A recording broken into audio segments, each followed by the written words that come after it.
Welcome to the Jungle Discipleship School podcast.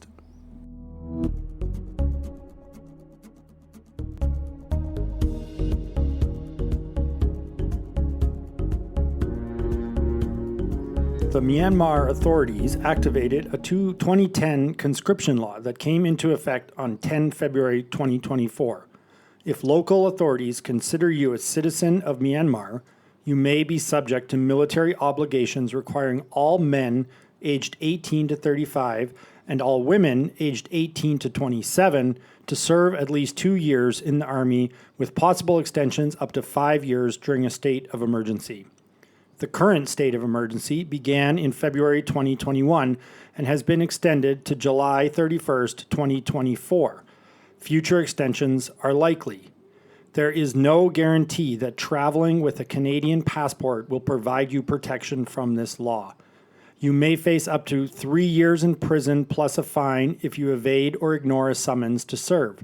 The Government of Canada continues to recommend that Canadian travelers avoid all travel to Myanmar and take this advice seriously. The Embassy of Canada in Myanmar is extremely limited in its ability to assist Canadian citizens who might be detained in Myanmar. That was an email from today, from the Canadian government, the Canadian consulate in Yangon, advising citizens to not travel to Burma. Well, we're going on Friday. Sorry. Anyways, it's funny, they say that even if you're traveling with a Canadian passport, the law states that the government or the soldiers, the army, could basically decide that you are a citizen, if you're here on some sort of visa or a work visa or some sort of travel situation where you're permanently or long-term staying in Burma. They can say, hey, you're a Canadian passport holder, but you're a citizen of Myanmar right now. Therefore, you are now being sent to the front lines. You are now being conscripted into the Burma army. So, yeah, interesting situation, interesting news in Burma. And it's funny, I served in the military. I was a captain in the Canadian Army, and a pretty terrible captain at that, but a captain nonetheless. And I chose to serve in the Army because of mandatory service in Finland.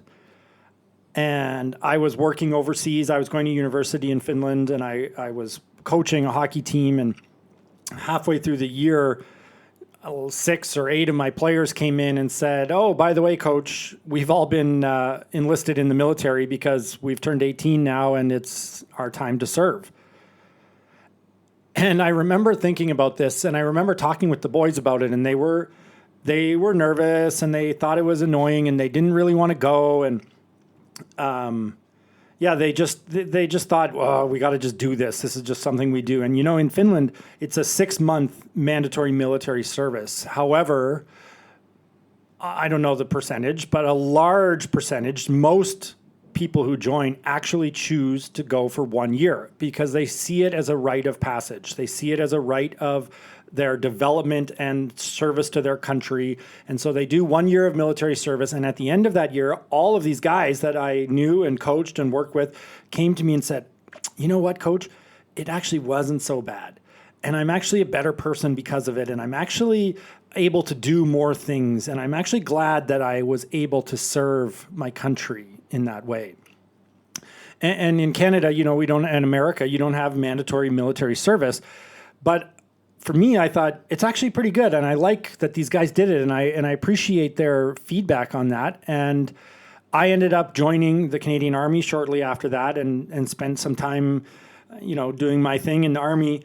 But I'm a believer in mandatory service, and I'm a believer that if you are in Canada or England or Australia or America, that mandatory service is probably good for you. And I think, okay, not everybody wants to be a soldier. Not everybody is meant to serve in the military. But I think when you turn 18, learning to serve your nation, learning to serve other people besides just yourself, which is what most 18-year-olds think about, is super important. And so I think that mandatory service should be enacted that, okay, you want to join the army? Join the army. You got 6 months. You want to be in the forest service? Okay, fight forest fires, 6 months. You want to work with children? Okay, daycare, 6 months. Old people? Okay, an old folks home, 6 months. There are many things that our young people can do where they will learn to work, they will learn to serve their country, they will learn new skill sets. And think about it, you know, you're going to get some daycare and senior citizen care and military care and forestry care that is going to be provided by these people. And anyways, what a privileged place I come from to be able to have these kind of thoughts of, oh, I just wish our teenagers had mandatory services because they're all such punks. And now in Burma, the Burma army, who is oppressing its people, who are fighting and killing its people, have enacted conscription. They've enacted forced mandatory service. Anyone over 18, you're going to join the army for 3 years, and they're going to ship you off to the front lines. I read in another article that they're going to look for 5,000 people starting in April. And then every couple months, they're going to enlist 5,000 more people into the military. Last week, I was down in Karen State, sorry, Canadian government, who advises strongly that no one goes to Burma. It's so scary. I was down in Karen State last week meeting with the leaders, and they have already started to receive people fleeing from the cities. They've already started to get calls and requests, help us get out of here.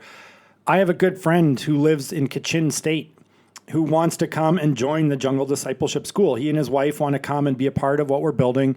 They want to be a part of our very first class of students.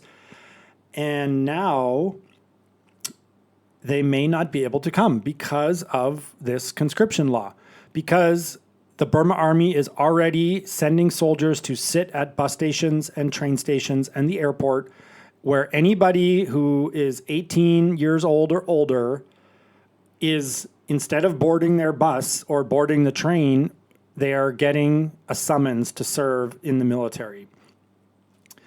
So, yeah, it's not easy. There's a lot of problems, and when you have an oppressive leader in an undemocratic country, in a regime, it's not going to be the same as if you're in Canada or America and you have forced military service. And so these things that I think about, this viewpoint that I have of mandatory service that I think would be good for our young people in Canada, I have to, check myself that this comes from a privileged place. This comes from a place where I have a Canadian passport. I have a democratically elected government. We can debate that kind of stuff, especially if you're in America. But anyways, we live for the most part in a place where the talk about mandatory service and to debate mandatory service we can do it in a way where it's not going to cause us to be thrown in jail. It's not going to cause us to have to go and fight on the front lines and kill innocent people and kill civilians. And yeah, anyways, lots to think about, lots going on in Burma. A lot of people are on the move again in Burma. Another wave after the coup originally happened, there was a big wave of people fleeing the cities. And now the second wave is happening where people are fleeing from the cities. People are fleeing from towns out to the ethnic areas. And we're going to keep tracking this. We've already been requested. The Jungle Discipleship School has already been asked. Will you guys come and do a training in the spring for these people leaving the cities? And will you give them some medical training and human rights training and these kind of things that we can do? So, yeah, we're going to keep you guys abreast to what's happening there. And, yeah, it's exciting to be involved. It's exciting to be here and be a part of all this. And so I'm thankful for you that listen. I'm thankful for you that support the Jungle Discipleship School. And and the situation in Burma, because why should you care, really? Like, last week I gave a shout out to Cam, who was lying under a big semi-truck and working on the engine there. And actually, he sent me a picture of the engine he was working on as he had his earbuds in and was listening to the podcast. And so I called it. But why should a guy like Cam, who's got a wife and 2 kids and a beautiful dog and a nice little house and a mortgage, why should he care about Burma? Why should he send his money that he works his butt off to earn overseas to a country, to a war that's not his war, to a people that's not his people? Yeah, it's not an easy question. It's not an easy thing to think about. And especially, today, like there's war fatigue happening in the world, giving fatigue, that people are sick and tired of being asked over and over and over again, will you please give? Will you please support this project or that project, or help this person get out of Gaza, or help this person, who's in the Ukraine needs to be rescued? And there's a lot. So why Burma? Why care about this? And, I'm going to just use that to segue into our fundraising section of this podcast. Man, I'm the worst at this. Last week I talked to you about who you choose to give your attention over to, and then just our listening podcast numbers just plummeted after that. I guess nobody chose to give their attention over to us, but anyways. And now I'm telling you, why should you care about Burma? Why should you send your hard-earned money over here? Well, I don't know the answer, but we need your money. We need your prayers. We need your support. We need you to think about it. It's going to make you better. It's going to make us better. And it's going to expand God's kingdom into places that otherwise would not have people bringing God's kingdom. If everybody just listened to the government of Canada, who told you, please don't come to Burma, no one would be here. No one would be here sharing the gospel or building schools or giving out medical supplies on the front lines. So we're thankful that you're with us. And, we had this big announcement for a fundraising goal, $600,000 by September. And that's huge. That's a big amount of money. That's more money than I can, it's a lot. And we're doing something where we're talking about community giving, community fundraising, that it's not going to be up to one person to give 600,000 or 100,000 or whatever, big amounts of money, but which we'll welcome that. But what we want to do is we want to encourage groups and communities to go to our website and look at some of the big ticket items, the big things that we need or we want that we can't afford, and say, hey, you know what? I can rally the troops. I can rally my office or my church or my little community of friends or my book club or my wine drinking club, and we will say, we're going to buy this, or we're going to pledge to support this one thing off of your website. And so that's where we're at with our community fundraising. We want you to to go to our website. There's things like building a dorm. It costs roughly between $5,000 and $7,000 to build a dorm or a house for our staff to live in, or a school classroom or a cooking house. So these kind of things, if you want to pick one of them and say, hey, we would like to build a dorm for your school and my community is going to fundraise for that, then that's super awesome.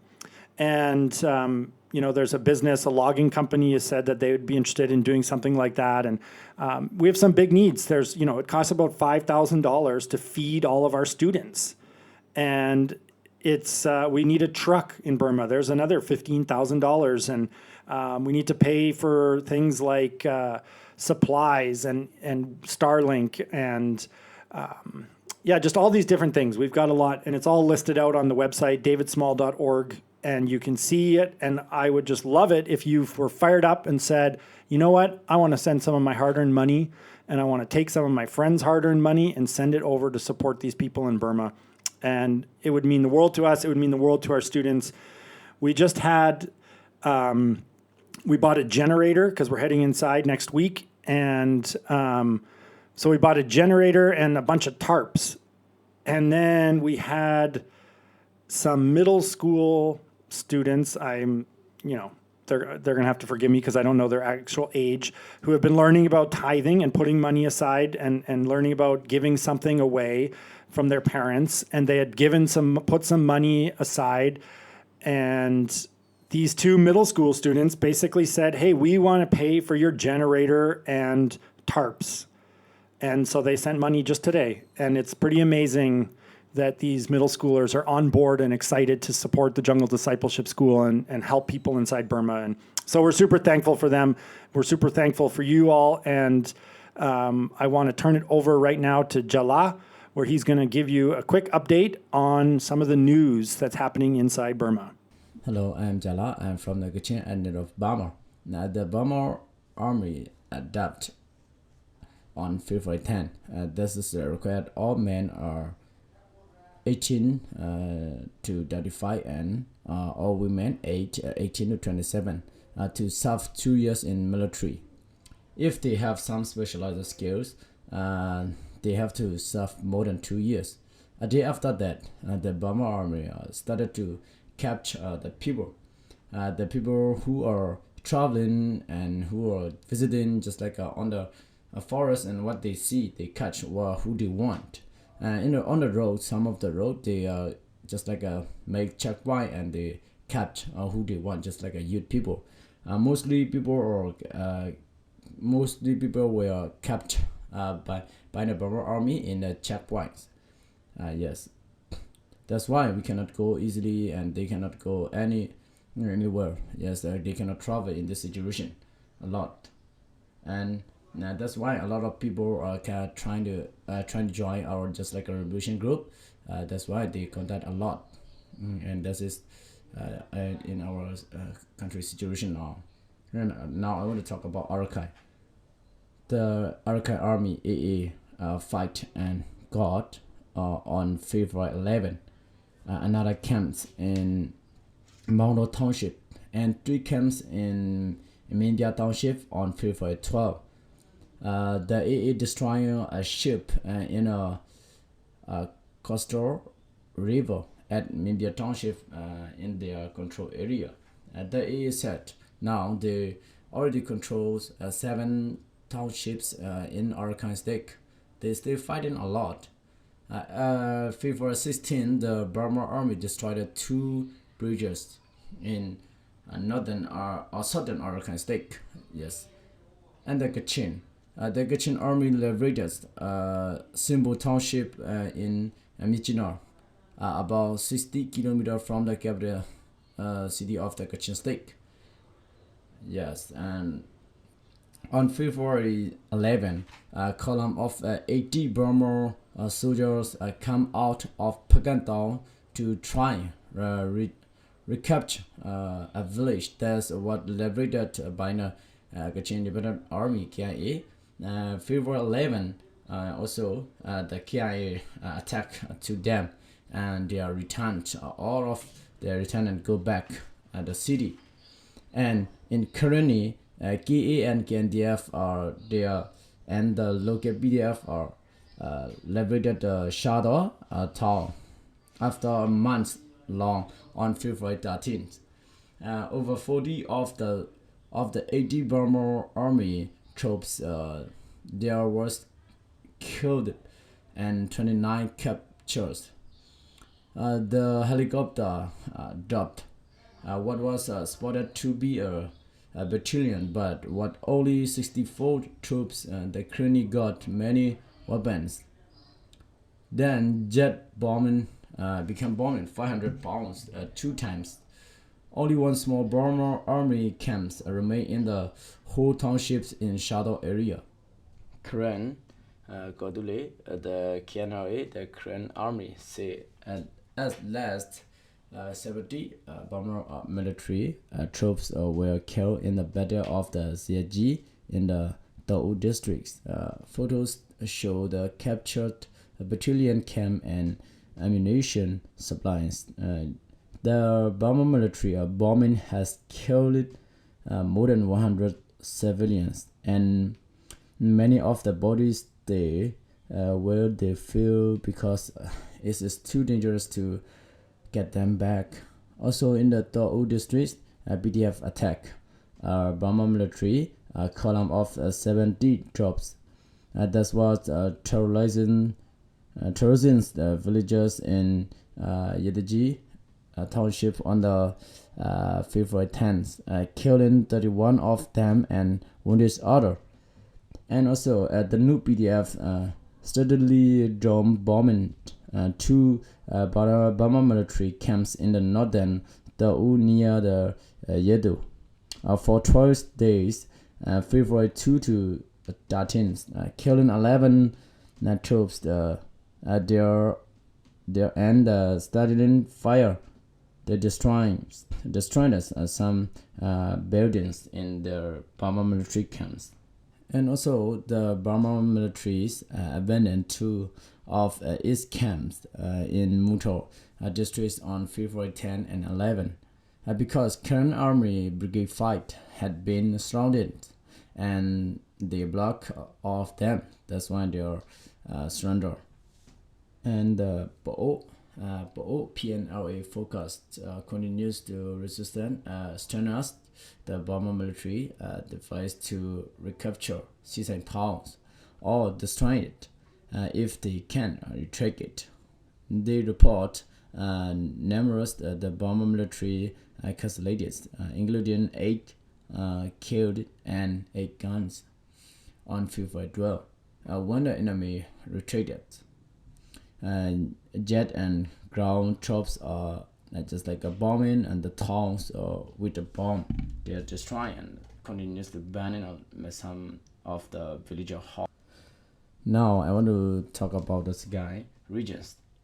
After 2 weeks assault with close to 1,000 troops, the Burma military was suddenly able to recapture the Colin townships in the northern Sagaing regions, which has been liberated by for 3 months since November 2023.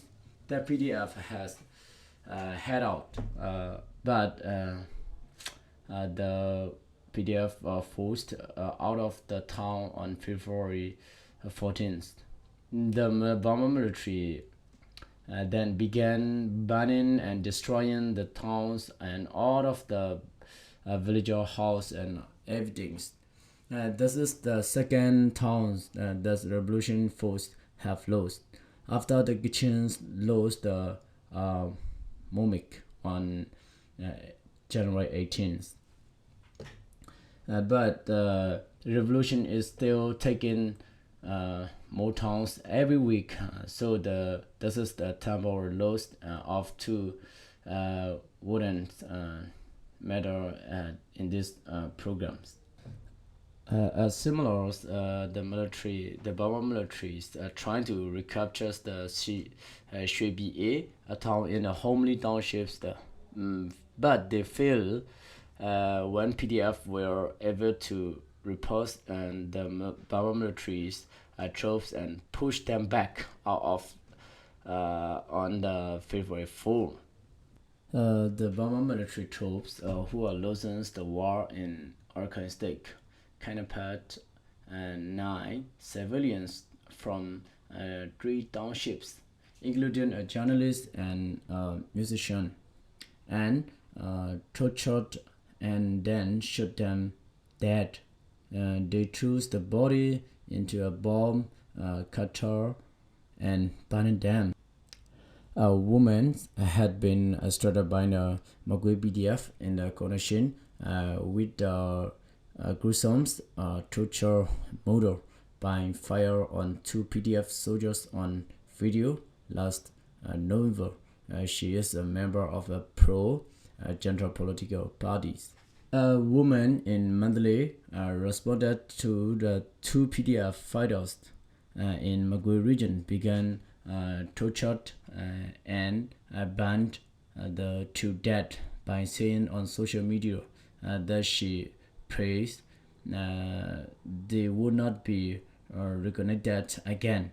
After that, the Burma military and police are they come and capture her and beat and they tortures her. The same Buzotti tourists in Gango Township of Magui regions who tortures and banned to capture PDF soldiers to death in November short 10 villagers dead on February 14th. Put PDF uniform on them and dumped their body by the roadside. In just like a situation and just like a matter a lot of happening in Burma.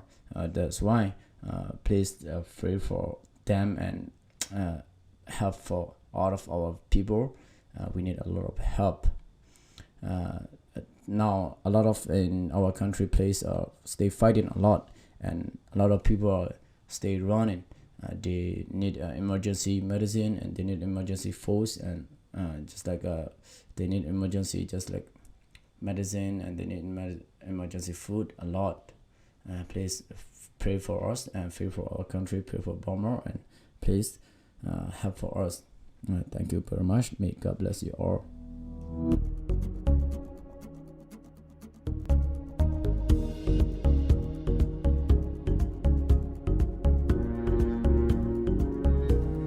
Thanks, Jala. Yeah, some of this news is confusing or may not make sense, and that's okay. We're gonna part of this podcast is that I would like it to be something educational as well, where we learn step by step, day by day, week by week, a little bit more about Burma. And I said it last week that I've been here for 10 years working in Burma, and the more I know about the conflict and understand the who's who and the acronyms all involved in this, the less I actually really think I do know about Burma. But that being said, I've been setting up some awesome guests to come on our podcast and join us. And one of the guests that I've got lined up for the end of this month is an author and a scholar, one of the most brilliant thinkers when it comes to Burma policy. And his name is Ashley South, and he's agreed to come and join us on an episode of the podcast at the end of this month and talk to us a little bit and help us to understand some of the things like, the Burmese people want a federal democracy. What does that mean? What is the difference between a parliamentary democracy and a federal democracy? And some of these things that are really important to discuss and really important for the people in Burma to think about and know how it operates, but for us is really confusing and doesn't really make any sense, is not really that interesting. And so Ashley's going to help us get excited about that and understand some of that and understand a bit of the history about what's going on and how we ended up in this place. And of all the Burma scholars in the world, Ashley is probably one of the best. And so we're super excited that he's going to join us on the podcast and talk about that. So stay tuned for that. And yeah, Burma was a British colony back a long time ago. And, the gist of it is that after the war, after World War II, the Brits were decolonizing and they wanted to get out of Burma as quickly as possible. And so they handed over power to the largest ethnic group of the time. And that ethnic group was the Burmans.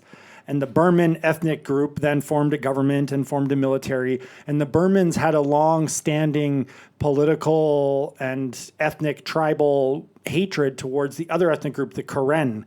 And the Karen and the Burmese ended up going to war. They started fighting each other. And the Burmese actually started this genocide against the Karen 75 years ago. And yeah, it's been going on ever since. And there's been lifetimes of people who have lived in war. And so we want to help understand some of that history. We want to help understand what's going on there and talk about what God is doing and how God has brought us here. Because now suddenly we've got the Jungle Discipleship School in the middle of all of this. And how did that happen? And how did we get here? And Episode 2 of our TV series is coming out tomorrow. We're super excited about this. There's a lot of cool stuff in there. And one of the things that I talk about on Episode 2 is my very first mission into Burma. And not my first mission into Burma, but the first mission that I led, where I was going to be leading a team of Rangers on my own into the conflict zone. And, I'd been in and out of Burma, and I had done a lot of work in Bangladesh with the Rohingya. And this was going to be one of the first times where I was really responsible for a jungle mission. And we woke up super early in the morning, around 2:33 in the morning. We packed all of our bags by headlamp, and we walked a couple hours to where there's a Burma Army controlled car road. And the Burma Army uses these roads for resupply, and the whole each side of the road is covered in landmines. And the ethnic groups that run security around those areas know where and when and how we can cross the car road, and they know where the landmines are. And they go and disable these landmines, and then we cross over the road. And so at sunrise, my group and Dave Eubank's group both crossed the car road. We're both heading in the same direction across the car road. And about an hour past the car road, the road splits, the trail splits into two different ways. And my group was heading north, and Dave's group was continuing to head west. And we both stood at the crossroads there, and we counted off our team to make sure that, okay, all my guys were down my trail and all Dave's guys were down his trail. And at the end, it was just me and Dave standing there in the jungle. And I was feeling nervous about my mission. I was feeling a little bit like, do I have what it takes to do this mission? Can I accomplish this? What am I doing? Like, again, feeling like I'm out of my element here. And Dave shook my hand and looked me in the eye and said, I trust you with my life. And I remember just thinking, like, what? What? You trust me with your life? Really? Like, who says stuff like that? And he then disappeared down his trail, and I then went and caught up with my team down my trail, and we walked the rest of that day. We actually had a 14-hour walk that day, and all day I kind of walked and thought about it, like, I trust you with my life. Who says things like what kind of world am I in where people say things like, hey, I trust you with my life? And I just thought, this is such a strange, it just was so out of what was normal for me in my life up to that point, where I had never needed to consider trusting someone else with my life, with my safety. And as I walked and thought about it, I really thought, like, man, is he serious? Does he really trust me with his life? And it emboldened me to go and lead my mission. But I just found it interesting that we talk about things in Burma, getting mortared or getting bombed by jets, and it starts to become normal or commonplace. And I was reminded as we were editing episode 2 of the TV series that some of the stuff we do that has become normal is really not normal. And when Dave had to say, I trust you with my life, this was really not normal for me. This was really something that was strange or confusing, and caught me off guard, and it got me thinking about how we trust each other, and how we try so hard to provide for ourselves, how we don't often let others in to our life.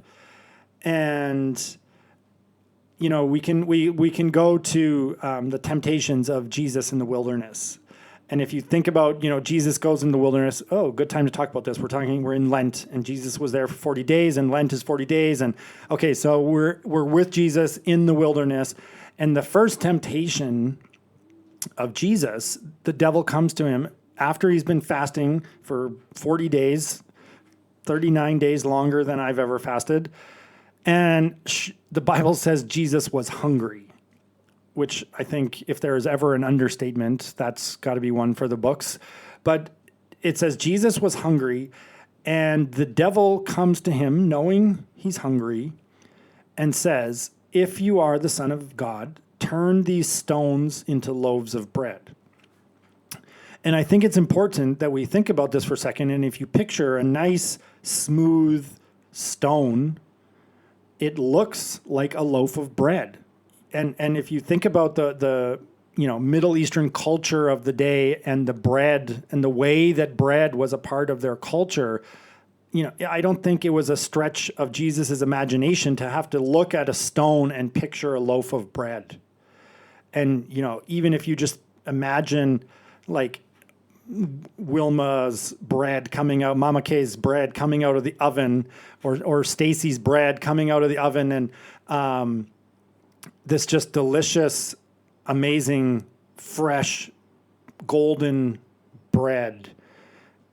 And after being in the wilderness, you just think, okay, I want that. I want that. I wonder if the Bible translations into Burmese or Karen language actually say, Jesus, turn this stone into a bowl of rice, just to make it more relatable. Anyways,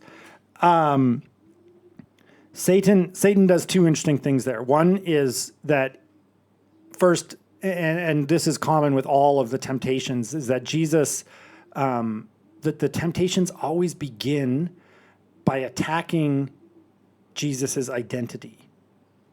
If you are the Son of Man, if you are the Son of God, if you are who you say you are, if you're really God's son, you can do this.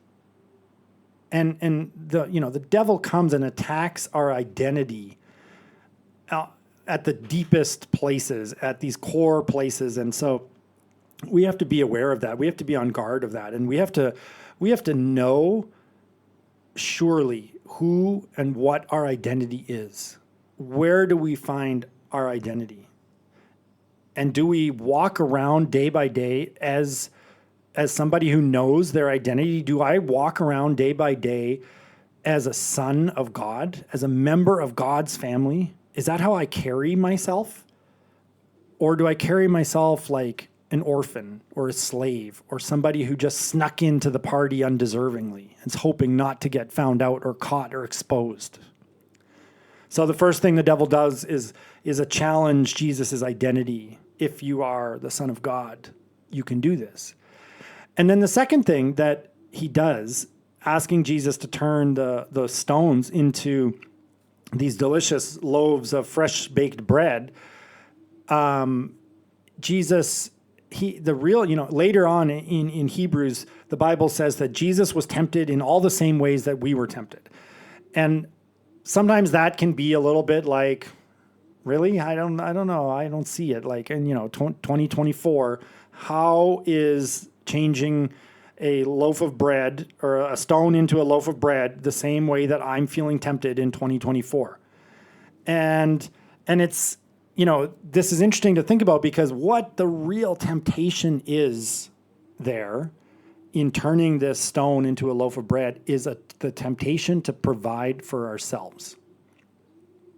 The temptation that I can provide for my own subsistence, my own security, my own protection, my own food, and I've said this before, not on the podcast because this is only episode 3, but anyone who knows me has heard me say that in North America, God is a little bit like travel insurance. I will build my own life.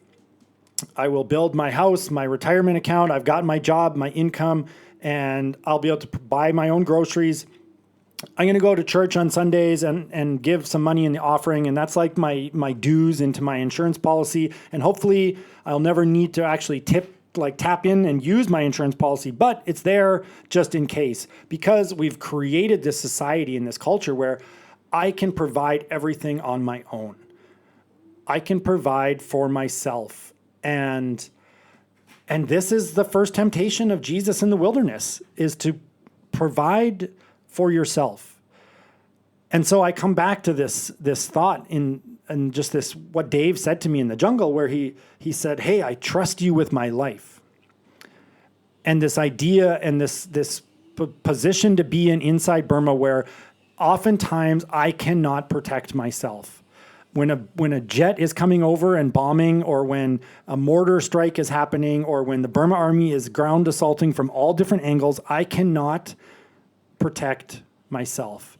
And I need to rely on my team and the guys, Bere and Tuare and these guys that have been with me for years, Titsalin and Jala and Leki, these guys are, part of my family in Burma, and I trust them with my life. I walk through landmine fields, and I really do trust them with my life.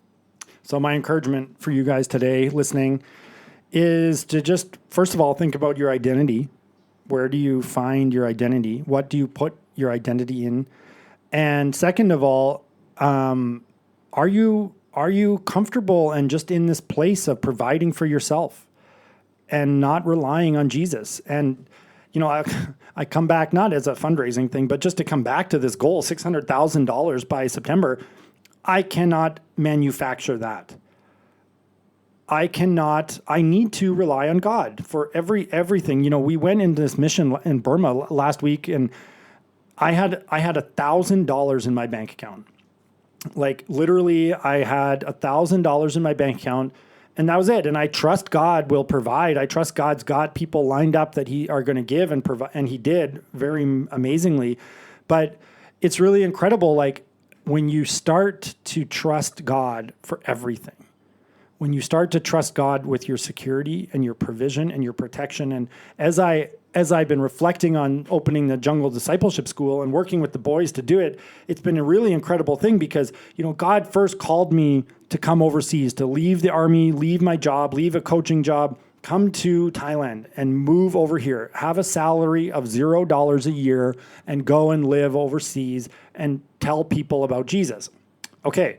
Not easy, but I did it. I followed Jesus in it. I learned to trust him to provide. I learned to trust him to take care of me. And then Jesus called me into Burma, into the front lines, and really to the war. Like there are places in Burma where you can go and just hide out and be okay.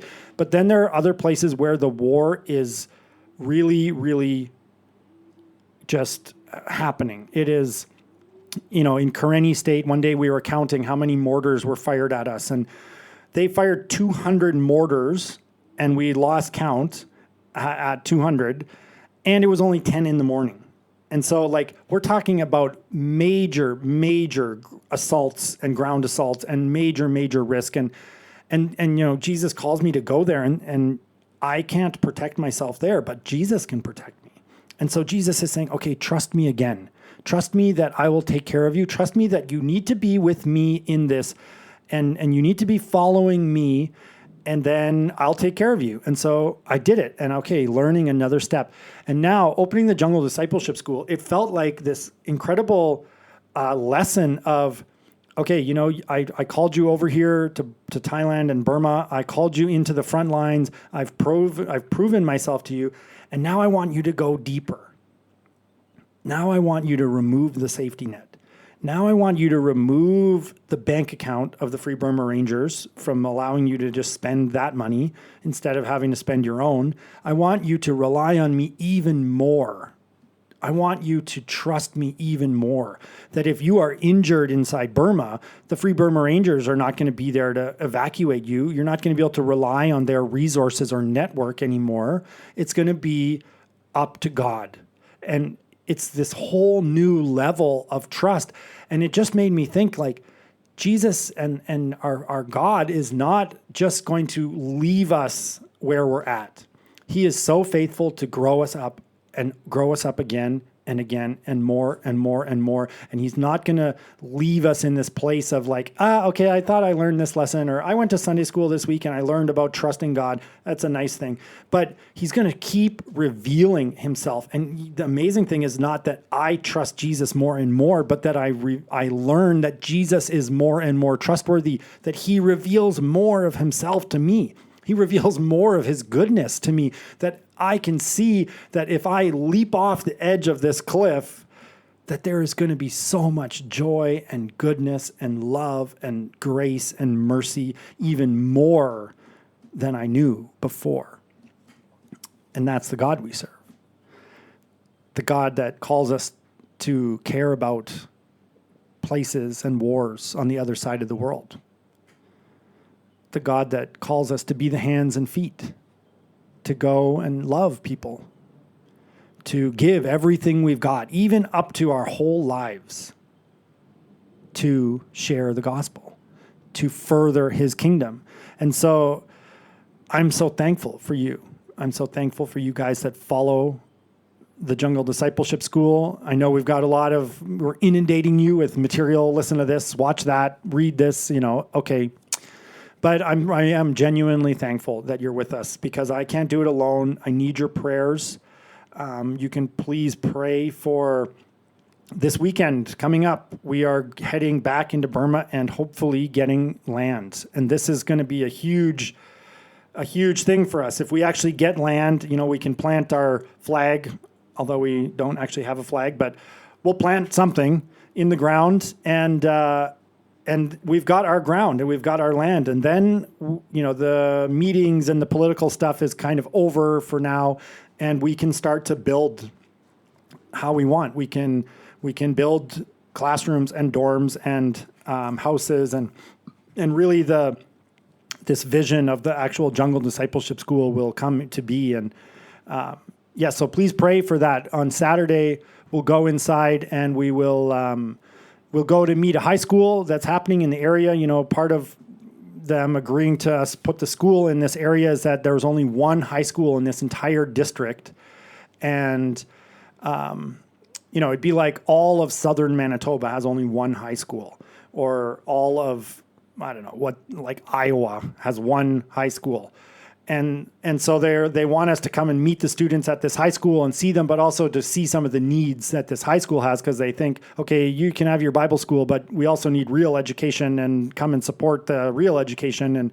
And so, we're going to be involved in both of these things. We want to do what we can to help as much as we can. And so we're going to go meet the high school students. And after that, we're going to go and bushwhack through the jungle until we find this land that God has prepared for us. And we're going to trust God that when we get to this place that we will know, oh, this is our spot. This is our land. And so please pray for that. Please pray for those meetings. Please pray for good relationships between us and the ethnic groups, us and the leaders, us and other NGOs and organizations that are working in Burma. And then also just, we need safety and security as we're moving on both sides of the border. There's a lot of people that want to stop us and a lot coming against it. And so, we pray against that stuff, and we need your prayers for that. And anyways, we're super excited about that. And then we've got some Karen Canadians. So let me just explain Karen. Spelled Karen is how a lot of you might read it. And the way that they say it is Karen. And the Karen people, Karen state is one of the major states that borders Thailand and is a major ethnic group that has been fighting the Burma army for 75 years. My friends, a lot of Karen have been resettled over the last number of years to Canada, the US, Australia, Scandinavia. And anyways, my friends in Canada who are Karen, they have these shirts or hats. My one friend wears a hat and it says Karen. But for everybody else in Canada, it just looks like he's wearing a hat that says Karen. And my other friend has a shirt that says, I am Karen, which also just reads as I am Karen. And so it's, anyways, these guys are awesome. And there's two guys that were born in Burma at the early age in their childhood, their families had to flee to the refugee camps in Thailand. And they grew up most of their, young years in the refugee camp, and their memories are of the refugee camp. And in their early teens or, 10 to 12 years old, they were resettled to Canada and have grown up living in Canada. They're Canadian citizens now. They've got Canadian passports.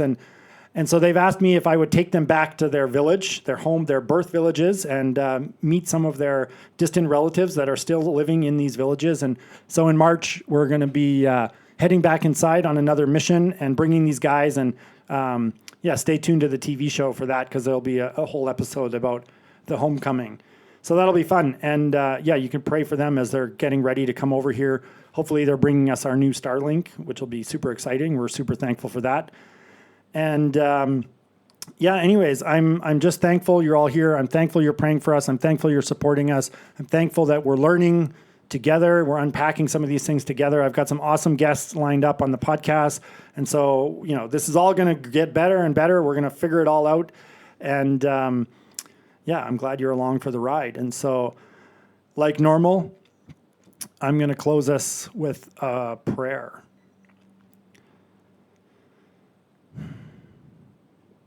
Father, Jesus, Holy Spirit, we love you. We love you. We worship you. I thank you that you provide for us, that you reveal yourself not just once, but you reveal yourself over and over and over again as you draw us deeper and deeper and deeper into you. And so, Jesus, my prayer for myself and the Jungle Discipleship School and for all of our listeners is that we can learn to give more of ourselves to more of you.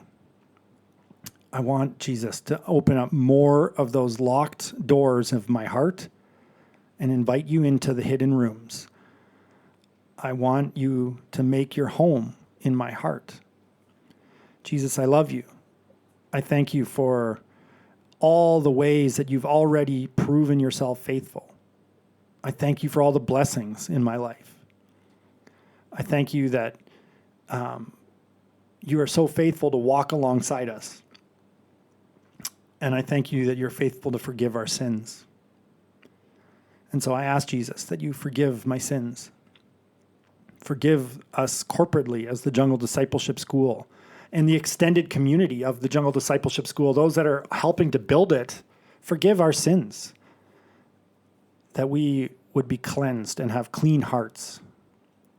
Jesus, I thank you that you love us, that you don't leave us where you found us, but you have this plan for our lives, plans to prosper us and to grow us up and to make us better, to make us more able to fight the fights we need to fight and love in a way that you love. And so, Jesus, I just ask your blessing over all the listeners and over the Jungle Discipleship School.